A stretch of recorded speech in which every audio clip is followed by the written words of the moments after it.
Yo, what's up, y'all? Welcome to Quarantine Web Design Decal Lecture Week 10. Hopefully, you guys are staying safe and healthy like usual, and hopefully, y'all are bearing in with us with this style of lecture and not thinking that our lectures are boring. We're trying our best, so yeah, this is Howie. If you forgot what my voice sounds like, it's definitely been a while since I've recorded a lecture, so please bear with me as I'll probably make a mistake, but yes, this week for week 10, I'm going to be teaching you about JavaScript event handlers and conditionals. Ooh, sounds pretty daunting, huh? But don't worry, I'm going to walk you through this whole lecture, and by the end, you're going to think it's so easy. Like you're going to implement this on your final projects like it's nothing. So, before we start that, just the usual announcements. We're going to start off with that. Homework 8 is due by now, hopefully by the time you are watching this lecture. And homework 9 is released now, Tuesday night.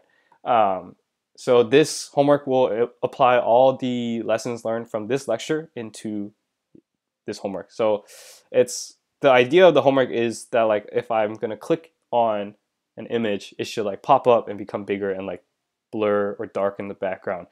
And that's what the homework is mostly gonna be about.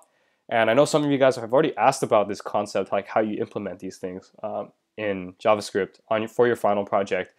And I did tell you to bear with us and stay tuned. So here you go. This is the stuff. You can try it out yourself and put it in your final project for sure. So speaking of final projects, check-in is due this Thursday. Yes, this Thursday. Hopefully you guys have already gotten checked off. To those of you who did, good job. To those of you who haven't started yet, it might be a good idea to start now because points are points and they matter. So yeah, please get your check-ins done in time. And also, if you've already gotten checked off, please start on coding your website as soon as possible. The earlier the better, because if you remember from group project, you like probably remember how much work it was and how many bugs you probably ran into, whether it be like submission bugs or like, just bugs in your code. So don't panic. Like we don't want you to panic last minute, which is why we don't want you to procrastinate in the first place because it is a lot of work to code it. So get started on that early. That's basically all for announcements. So let's just get right into it. For those of you who are just starting to learn like coding through this class or like just started JavaScript, this language, and are like kind of lost and or just confused in general, don't worry, you're not the only one. There's coding and like CS is one of those topics where you just can't get on your first try, and it's not as simple as it seems. Especially when like you go to a school that's known for its like CS reputation. So please don't like feel pressured to like be like try to be like a super genius in like JavaScript or like whatever coding language. You can probably relate to this person who tweeted like they're desperate at 1:56 a.m. for like JavaScript help. I definitely related with that when I took this class my semester. So yeah, don't worry. But it is good to mention that like if you're not confident already in the concepts that we've taught you these past 2 weeks or the 2 weeks before this, please definitely review those before you watch the rest of this lecture because you're probably just going to end up more confused than you are now. So get a good foundation of those concepts, and then this should be pretty simple to learn. I'm going to do some review of last week's lecture, but for the most part, I'm just going to assume that you guys know because like the homework has already like, you guys probably, if you did the homework, then like you already know the concepts well enough. But yeah, on the other hand, this right-hand side of this picture, we thought it was a pretty funny picture. It's a screenshot from one of the Tech Insider's videos about drones. It says they use coding and algorithms so the drones didn't crash into each other. Sounds to a normal like person who doesn't do CS, that probably sounds like pretty smart to them. You can see in the comments like, if going to crash into each other, then don't do that.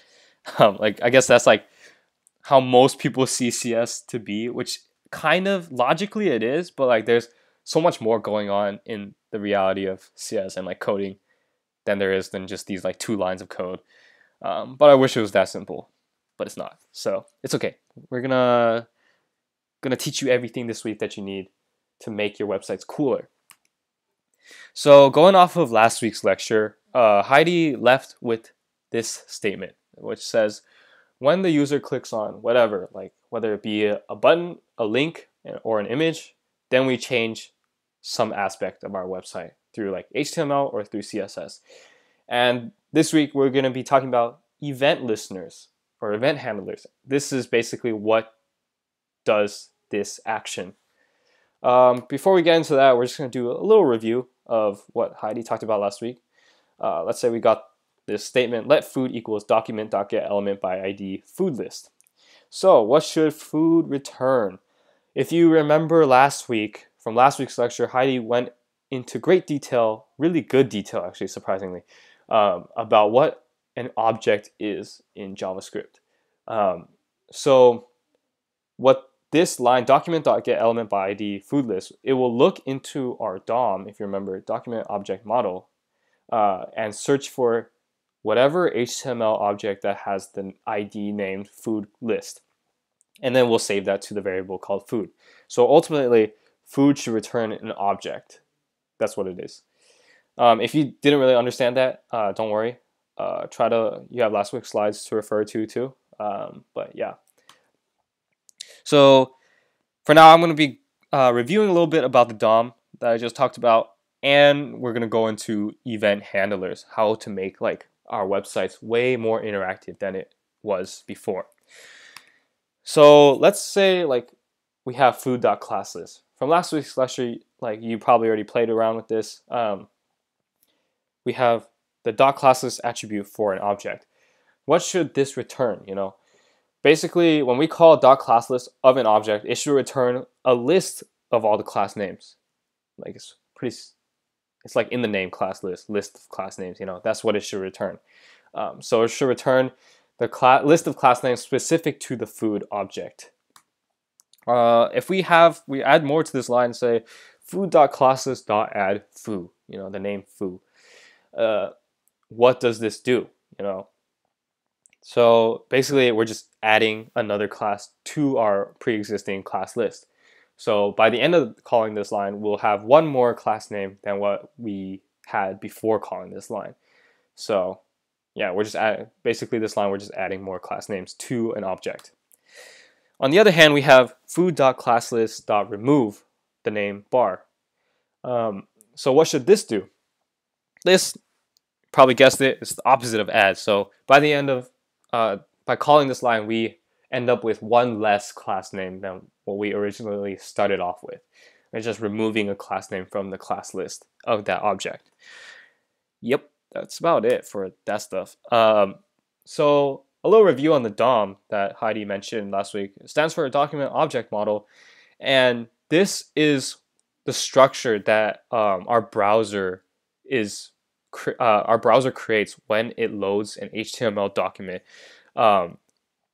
Basically, if you've taken a CS class like 61A or anything like higher, you probably know this structure as like a tree. How we like every node in the tree is like a certain box in this representation.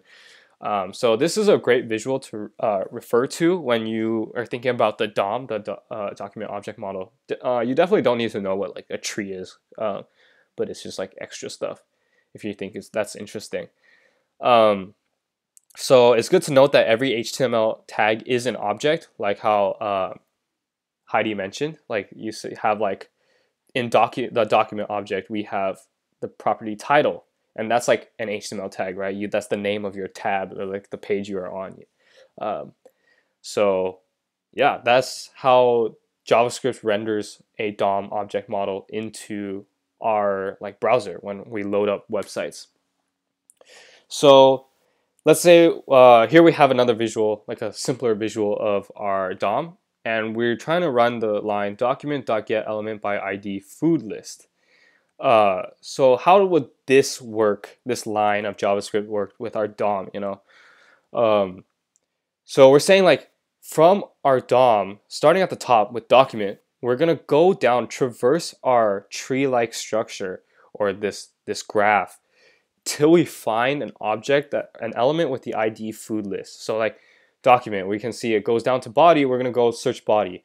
If it doesn't have it, we're going to go more in depth, like we have an h1 tag or an unordered list tag in body, and we're going to go into whichever one that has the food list.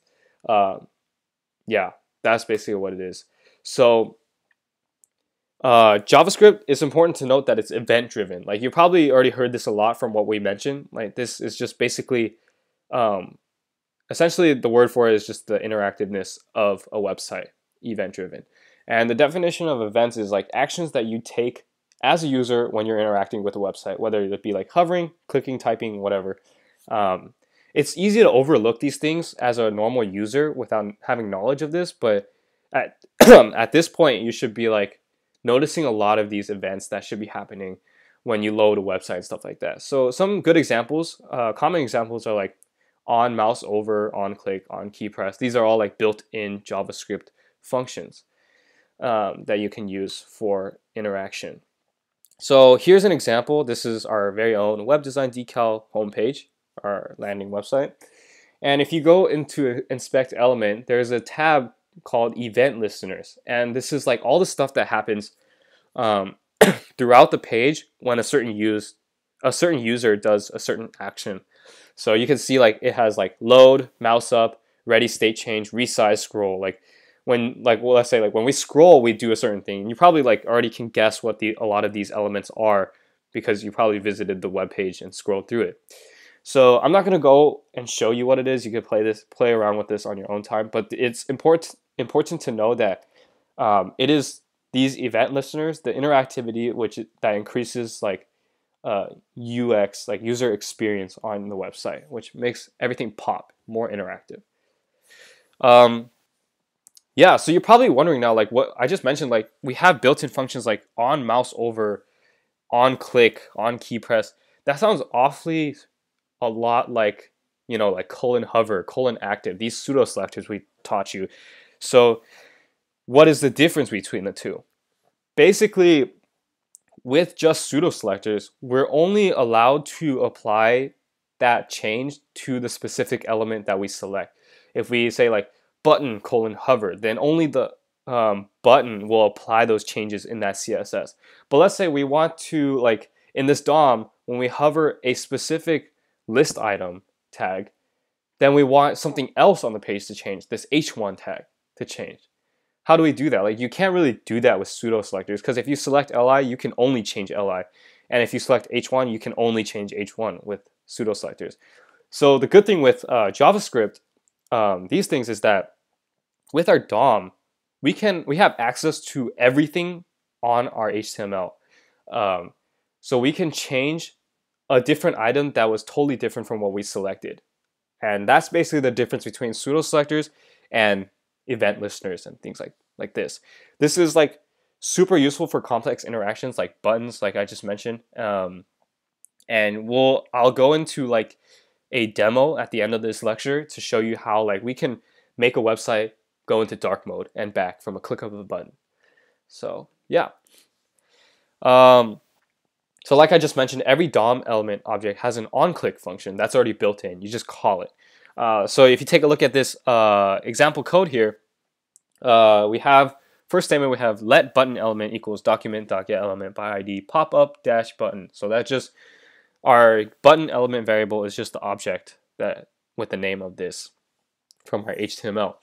We also have a function called show greeting, and inside, whenever we call show greeting, we will alert. The browser will show an alert with the string howdy in it. So basically, this function, we say like button element dot onClick equals show greeting now. So we're getting into a bit more complicated side of like assigning things to variables. Before you're assigning like just integers and strings to like variables themselves and using it for whenever you'd want. But now notice how show greeting, this name, is a function, an object function. And we're assigning that to onClick.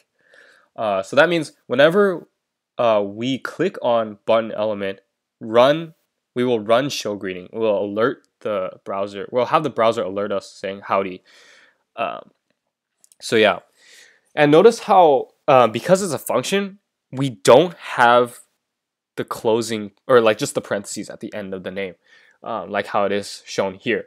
There's a big difference between with parentheses and without parentheses, and you like must, if there's one thing you have to take out from this lecture, is this difference between the two. So normally we assign it without the parentheses, because without the parentheses, we're saying show greeting should be an object function, and that will only be run when we click on button element, on this button.element, button element.onClick.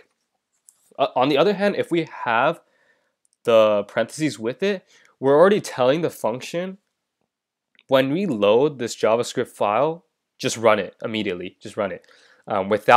We don't need to click on anything or the button. It's just going to run by itself. So that means when we load the website, you're just going to immediately get an alert on your web browser, even though we did not click on the button. So keep in mind there's a big difference between the two. So with parentheses, you're running the function right away. So don't do that. So we have other built-in functions, like I mentioned, on mouse over, on key press, stuff like that. We can just use them interchangeably with different events. Let's say we don't want to click on it, we just rather have it like we hover over a button and then it would alert us. Then we just change like the on click to on mouse over. These are already built in, predefined for you. You just call it in this way and it should work. Yeah. So another way you can also assign functions directly. So in the previous example, we already predefined the show greeting function with a name. We can create a function within like that one line, which is called an anonymous function. So they basically don't have a name. So throughout the whole page, like only the button element.onClick should have this kind of function, and you can't call it anywhere else just because it doesn't have a name to be called. Unless you define it elsewhere, then that's a different story. So this is also another way to assign functions directly. So now this is like the gist about, that's all the gist about event handlers we talked about. Not on mouse over, on click, on key press, like this stuff. How do we make the website listen to what users do and wait for certain certain statuses, I guess. Yeah.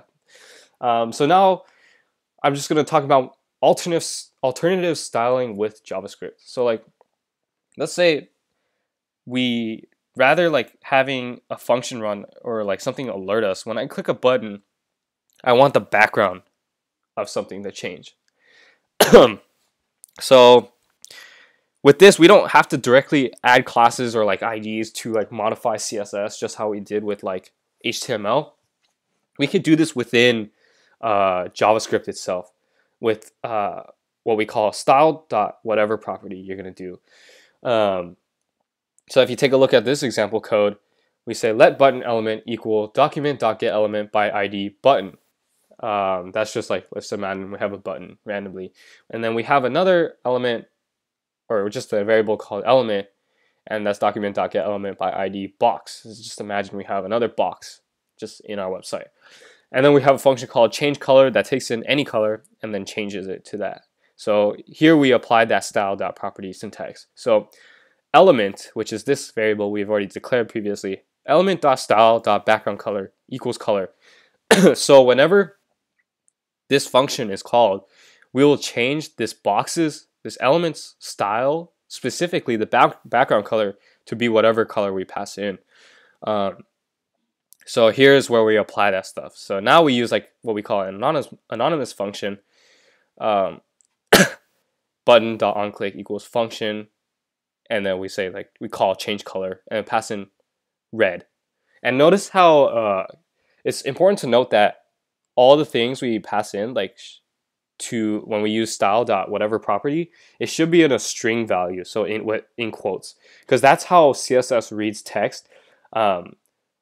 And yeah, it just reads strings only. Otherwise, if you don't have quotes, it's gonna treat it as a variable and then look throughout the JavaScript file for a variable like red or something, and then it would just break the whole page and it wouldn't work. So keep in mind that whenever we use the .style.back or whatever property, it should be always a string passed in. Yeah.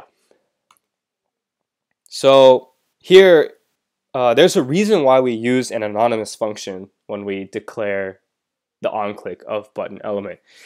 Like, maybe you're thinking like, what if we do it like the other thing without the parentheses where you say equals change color without parentheses? But then like, when we do that, like, how do we know what color to pass in? You know, like we have to have a specific color that we pass in every time that we click on the function. So that's done with inside of an anonymous function. We can't do it with the name by itself. Like I said before, we have to have this kind of syntax, this structure, which will work when we have to pass in parameters for a function. So here we have an anonymous function, and this function will run whatever's inside here. So in this case, when we click on it, run the anonymous function, which also runs change color, and we're just going to change the element's background color to red. So yeah.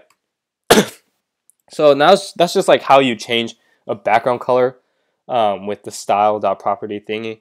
There's so many other things that you could change with your with just JavaScript in general. All it does, you just need to Google it. Like, how do I change opacity with JavaScript? How do I change border radius with JavaScript? You know, like it's all within like Google. This online resource is great for learning, and yeah, so definitely use your resources. Yeah, so now we're gonna go into Boolean expressions. So far you guys learned two types of variables, or just two types. One is integer, which is just like a number, and the other is string, which is like text within quotes. Now we're going to introduce to you a different type, which is called a Boolean, which basically means like true or false. So we're specifically going to teach you about a conditional statement, which allows you to do different things based on the truthiness of a condition.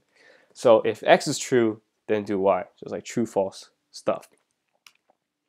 So we introduce now what we call an equality operator. This is how we compare things with each other.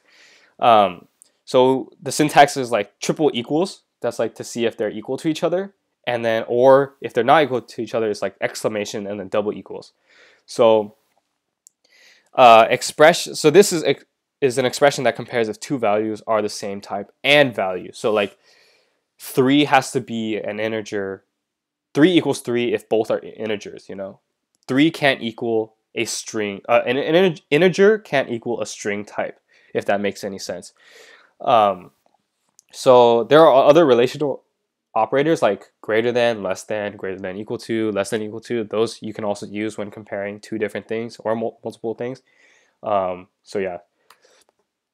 So let's just go into some examples. We have using our equality operators. First example, 1 plus 5 triple equals 6. And like the good thing to note here is like you could do math if you're lazy and like you don't want to do the math. You just like put the math in and the computer will do it for you. So 1 plus 5 equals 6. That should evaluate to true because 6 equals 6, and they're both integer types. 1 equals 2. It should evaluate to false because it doesn't. 1 does not equal to 2. And then on the other hand, we have 1 plus 5 does not equal to 2, which evaluates to true because 6 does not equal to 2. And it's important to know how, like, you notice how like we have 1 equal sign here instead of like having 2. There's also another syntax where you could have only double equals or like exclamation 1 equals, and that's just comparing the value and not the type itself. But with triple equals and then exclamation double equals, that compares both type and value. So this technically is a little more stricter when comparing things. But in this case, if the types are the same, whether we put exclamation equals or exclamation double equals, it should return the same value, true. So yeah, expressions can only give two possible values, true or false, and nothing else. So keep that in mind. There's also what we call logic operators, and, or not. So these are symbols that combine or modify expressions together to create a new expression. It's kind of hard to grasp with words, so let's just go straight into some examples. Let's say for and is represented in code by two ampersands together. Let's say like we're comparing two things, two booleans. True and false evaluates to false, and then false and false evaluates to false, and true evaluates to true. So in English, what this and is doing is says if x and y are both true, then the whole thing is true.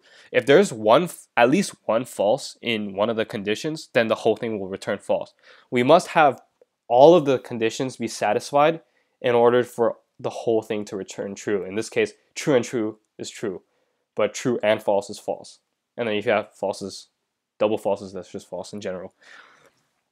So on the other hand, we have an or, which is represented by, I don't even know what these are called, like sticks, lines.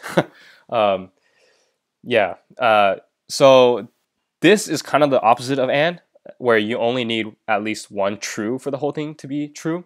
So in this case, you say true or false evaluates to true, false or false evaluates to false, true and true evaluates to true. So in English, that's just if x or y are true, then the whole thing is true. So yeah, kind of the opposite of and.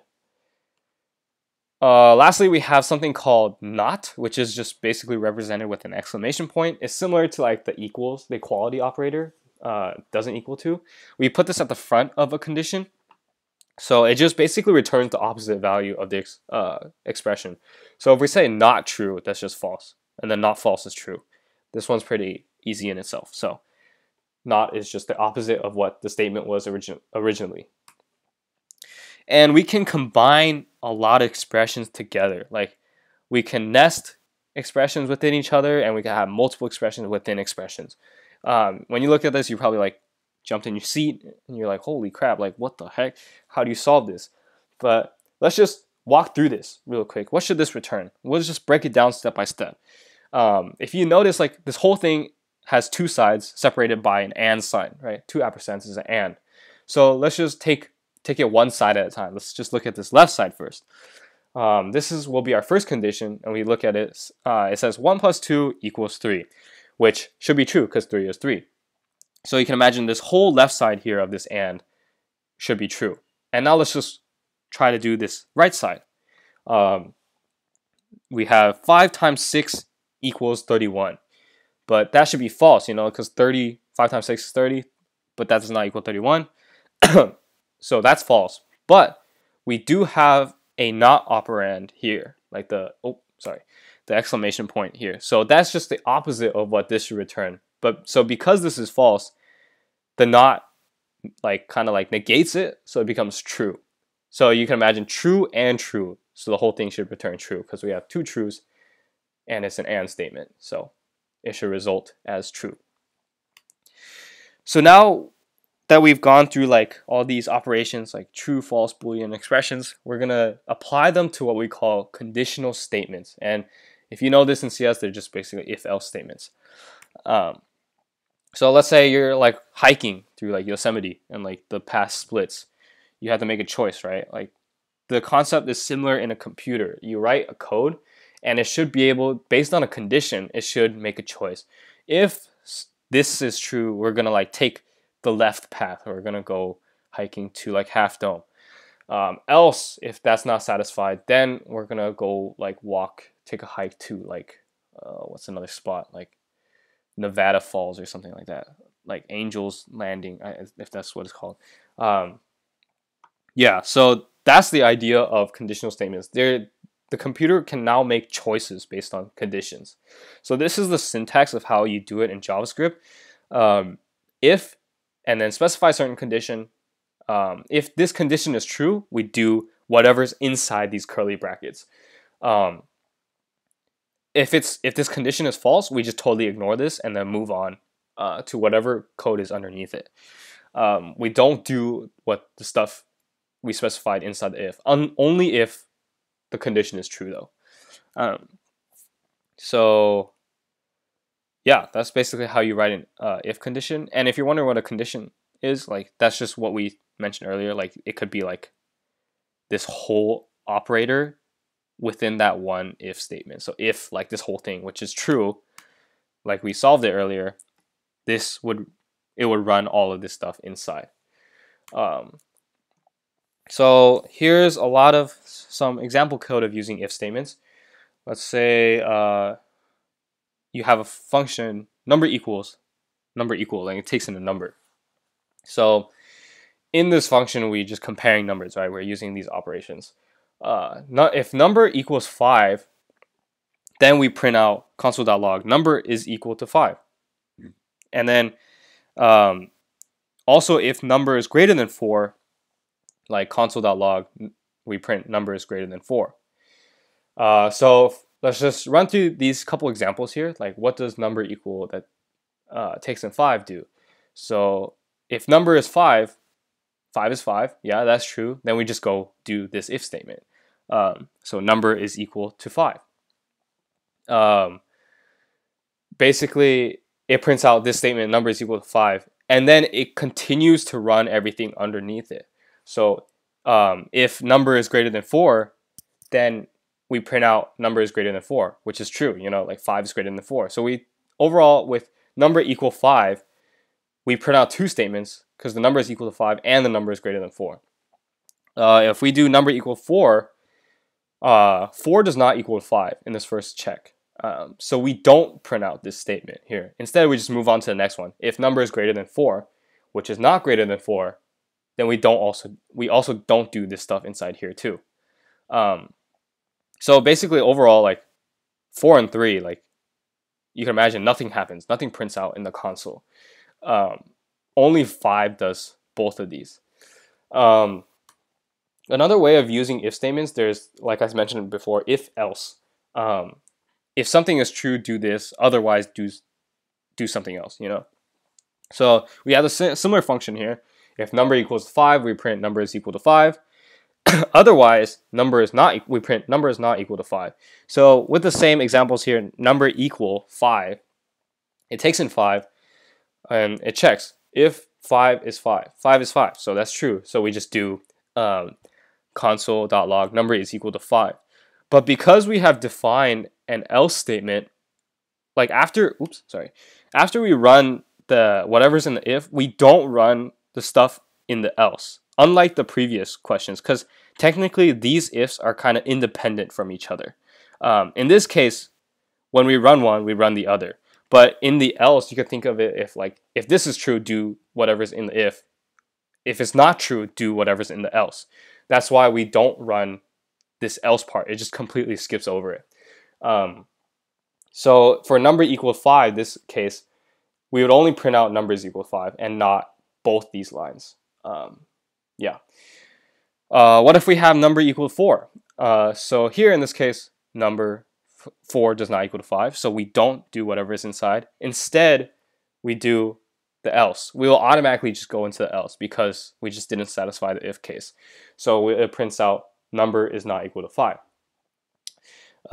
Same thing for 3. 3 is not equal to 5. We just go into else. Number is not equal to 5. So yeah. But what if you want like multiple checks, multiple conditions? You can have for if statements, you can have multiple checks in them. So this is done with like what we say like else if. This just goes in between an if and an else statement.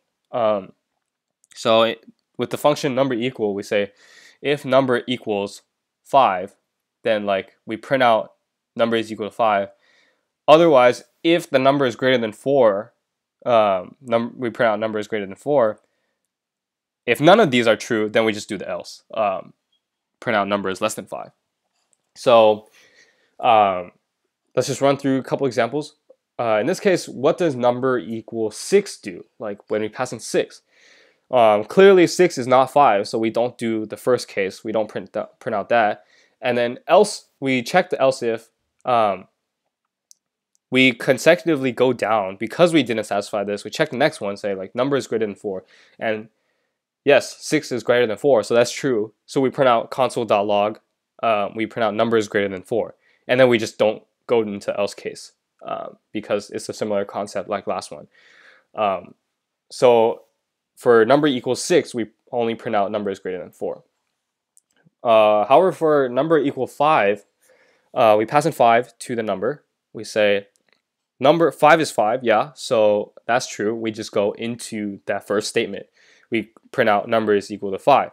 And then we just completely skip the rest because like we've already satisfied one condition. We don't need to look at the others. So these are not independent of the first if. So yeah. And then for number equal 4, our number is 4 now, it does not equal 4. I mean, the 4 does not equal to 5, so we don't print anything here. We check the next one. 4 is not greater than 4 either, so we don't print this. So then we just, because none of these are true, we just go into else case. We say number is less than 5, which indeed 4 is less than 5. So yeah, that's the whole gist behind if statements. If that confused you, I'm sorry. Please ask questions online on Piazza. But yeah, we're just gonna go into a demo now. Like I said, mentioned earlier, I'm gonna show you how to change a website, toggle between dark mode and light mode. I think that's the opposite what it's called. So you can see here we're running JSBin here. Definitely like look through the code before you try it out. So we have a grocery list here, just a website that shows our grocery list, and then we have this button, change mode. When we click on change mode, we want to change our whole screen to dark mode. It's like a darker color. So we give you the HTML. You can see like the button is here, and then our list is this whole thing.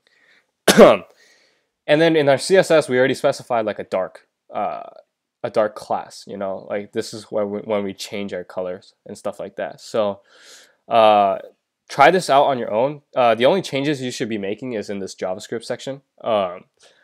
And yeah, so try it out on your own before you watch me do it, walk through it. So yeah. All right, so let's just walk through this and see how it's done. So let's just first define these variables, let button and let list. So what should button be?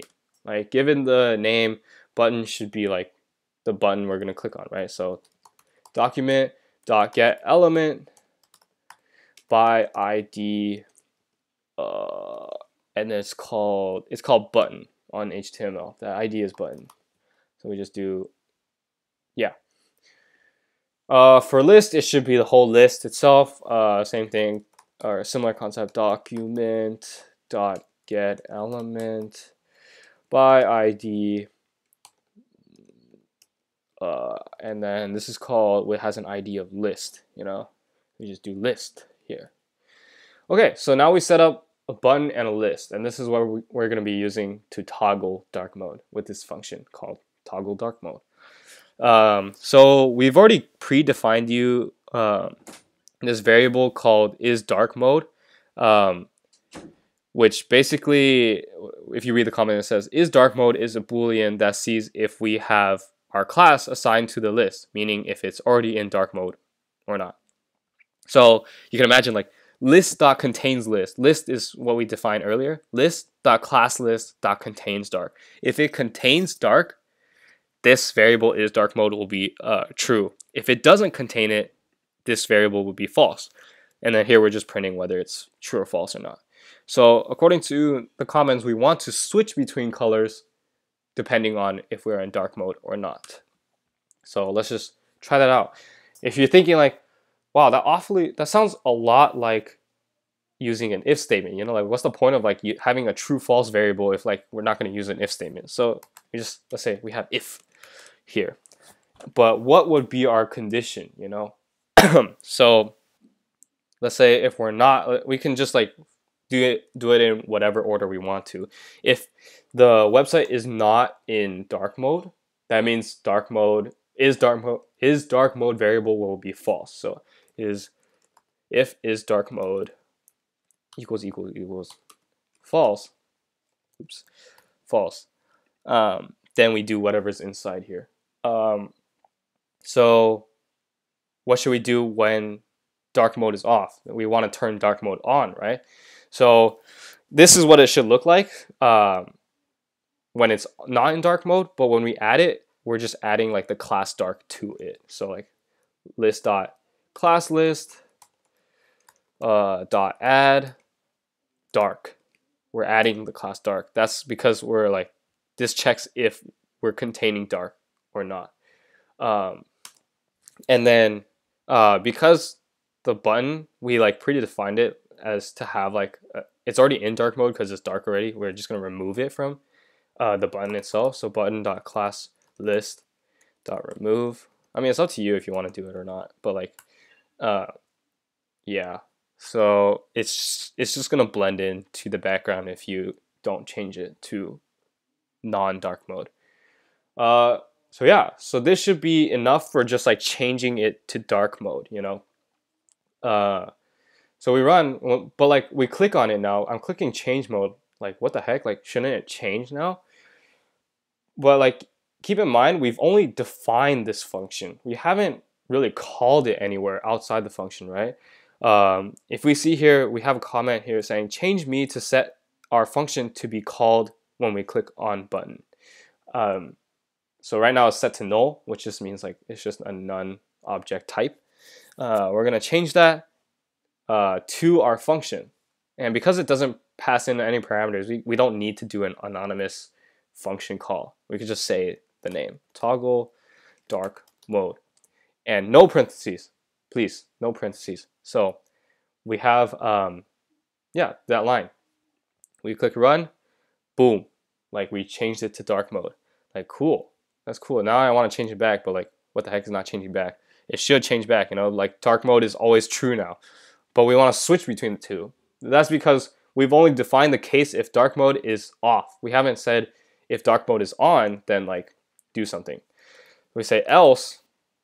That's why you add an else case. If dark mode, if this is not true, that means dark mode should be on, right? That means we have to turn it off. We just do all the opposite calls of what we did in the if statement. So at list class list dot, we added in the other case, we're going to remove it now. And then for button, we removed it, so we're going to add it again. And yeah, that should be enough to show you how to toggle between dark mode and light mode. So we click it, boom, dark mode. We click it back, oh, light mode again. What? Whoa. Hopefully that didn't give you a seizure. But yeah. So you can see now like all our values are switching between true, false, true, false, true, false, true, false for however long we click the button. So that's the whole idea of using if statements and conditions. And event listeners, because we use like on click on our button to this specific function. So I'm going to show you like what if we include like the parentheses here, like just how I said I didn't, or like don't do that. So notice how like whoa, like it just changed already. Like I didn't even click on the button and it just changed. So if you can imagine like if we just like loaded, if it was like this and we loaded the page, it would just run. Like I said, it would just run this function by itself without needing it, or without needing us to click on the button, which it did because like it just already changed the dark mode, and we can't change it back because like the return value of this, there's no return value. We're just setting on click to nothing. So like on clicking this button wouldn't do anything. That's basically it. We ran the function once and that's all it's gonna do. That's why I said like there's a huge difference between saying like using like toggle dark mode with parentheses or without parentheses. So normally most of the time if there's no parameters when you define this, you want to use no parentheses. So now you can like change between dark mode or not. Yeah, that's about it. There's a solution there. Hopefully you didn't look at it before you started, but yes. Yeah, so last semester, or the semester we took this, or I took it, we didn't learn a lot about the DOM, like these objects and things like that, which I really wish I learned, because I put this in our web design Slack channel. If only this was taught last semester. Yeah. Because like I got wrecked by a Facebook front end internship interview, or it wasn't even an interview. It was like what was the word? It was like a check to see if I had the correct knowledge, and I couldn't even answer like half the questions. So if you're wondering like what they ask for like a checkup of before an interview for Facebook, please just let me know, because like I wrote down the questions, but like I just got wrecked because I didn't know what the DOM was. I didn't know what like objects were, how to access them, and stuff like that. So you guys are lucky. You guys learned this stuff. So I wish I learned it before I got wrecked. But yes, thank you for tuning in. This was kind of a lot to take in. Here's the attendance words, eros. We definitely don't expect you to know this in one go. Again, everything's based on practice. So definitely practice. Come out to office hours if you don't already. We love seeing your faces. We miss seeing you guys in person. So yeah, just hang out with us. Ask questions. We want you to understand and enjoy this class. And yeah, thank you for watching.